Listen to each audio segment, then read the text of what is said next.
Whatever you may think of Senator Lindsey Graham, he is undoubtedly a stalwart friend of Israel and an articulate one as well. He is speaking here at a Republican event, and he seems to understand at a spiritual level that, as he says, if America pulls the plug on Israel, God will pull the plug on America. Have a watch of his words. But tonight, it's late at night, Israel is in a fight for their lives. Our friends in Israel are surrounded by people who would kill them all if they could.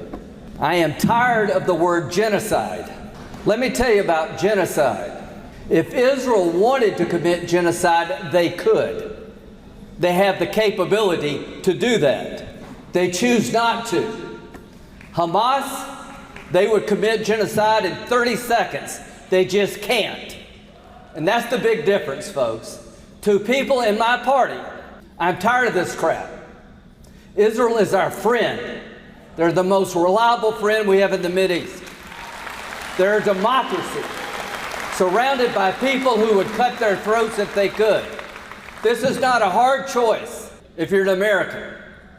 It's not a hard choice if you're a Christian. A word of warning. If America pulls the plug on Israel, God will pull the plug on us. And we're not going to let that happen. So I just want to end with this thought that President Trump has stood with Israel at the most difficult time since its founding. October the 7th was an effort to destroy the state of Israel, the largest loss of Jewish life since the Holocaust. And here we are almost 2 years later, and Israel's the bad guy. That's ridiculous. Israel is not the bad guy. They're the good guy. The bad guys are the radical Islamists who would kill everybody in this room if they could. So I haven't lost my vision of right and wrong. When it comes to foreign policy, President Trump has stood up for all the right things, and he stood up against wrong things, just like Reagan. Amazing. He's had this clarity for a very long time, by the way, and it's something very special about being able to distill complicated subjects very simply. And Lindsey Graham really seems to be someone that can do that with regard to Israel.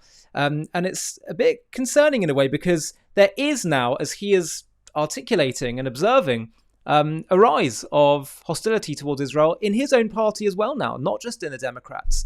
And so that's something to bear in mind.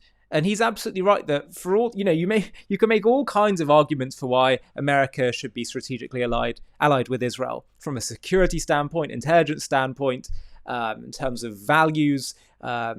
Just there's so many reasons you could make and give. But the key one that he keeps circling back to, which I think is so, so important, is to understand that on a spiritual level, to abandon Israel is really your loss. And it's on a cosmic level, turning your back on a nation that represents the central destiny of the entire world. Because Israel's mission is to be the vessel for God's light to the whole world. And so to turn your back on that is turning your back on God, on God's light. And not to help God to come to Israel in their time of need. That's your loss. God will protect Israel and preserve Israel one way or another. Goodness me, he has done so for 2,000 years when they didn't have a state and when they were exiled and persecuted and downtrodden and few in number. So God can find a way. The question is, what's America's fate going to be? And they often quote, the evangelical Christians in America quote the verse, "I will bless those who bless you and curse those who curse you." God says that to Abraham. And we actually produced a new, we've got an exclusive interview about this very subject on JTV Plus, which you can check out on our website, j-tv.plus, about this very concept of "I will bless those who bless you." You can actually track the fortunes of nations and empires in relation to how they treat the Jews. You can track their rise and fall. But this isn't just a spiritual concept. It's actually you can explain it on a kind of more rational, pragmatic level. Because basically what we're saying is that God gives Israel a guide for how one should build a model society, what will produce the most morally and materially prosperous society and healthy society. And so if a nation blesses Israel, they're saying we bless Israel, their values, we learn from Israel, we learn from the Torah, and we incorporate that into our own nation. So of course you're going to be blessed. It's not just like some kind of spiritual, mystical thing. Quite literally, you're going to also produce a more morally and materially prosperous society as a result. And that's why America, which has been the most closely aligned to the Hebrew Bible, the American founders were so clear about that. That's what inspired their modern American republic. It's no accident that America has been the most prosperous and, I'd say, as a nation, force for good overall of all the nations and empires in history. So Lindsey Graham really seems to understand this. And the question is, will Americans continue to understand this, or will they turn their backs? For me, there's a bit of a question mark there. What do you think?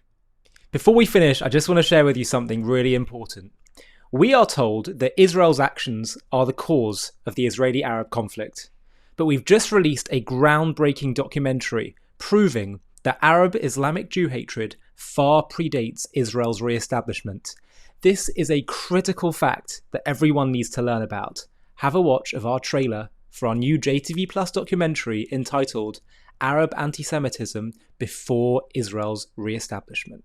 Picture yourself, it's 1834 and you're a Jew living in Tzfat, which is a northern city in Israel, then under the Ottoman Empire. Your family is part of this ancient city's spiritual heart for generations. You study Torah, you trade in the market, and live quietly among your Arab neighbours. But one day, a mob storms your street, shouting, "Kill the Jews!" Your home is looted, your synagogue burned, your loved ones beaten. This isn't about Israel.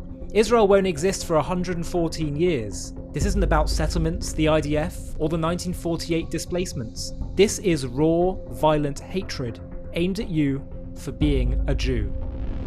And it's not just in Palestine, it's part of a centuries-old story of anti-Semitism woven into Arab and Islamic history, from the dawn of Islam to the streets of Hebron. The claim that this conflict began with Israel's creation, the Nakba, or modern policies, is a farce, a distortion that collapses under history's magnifying glass. Welcome to JTV Plus. I'm Ollie Annisfeld, and today we're uncovering a history too often buried, the relentless anti-Semitism among Arabs in Palestine before 1948, rooted in a broader Arab and Muslim hostility that began with Islam's inception in the 7th century.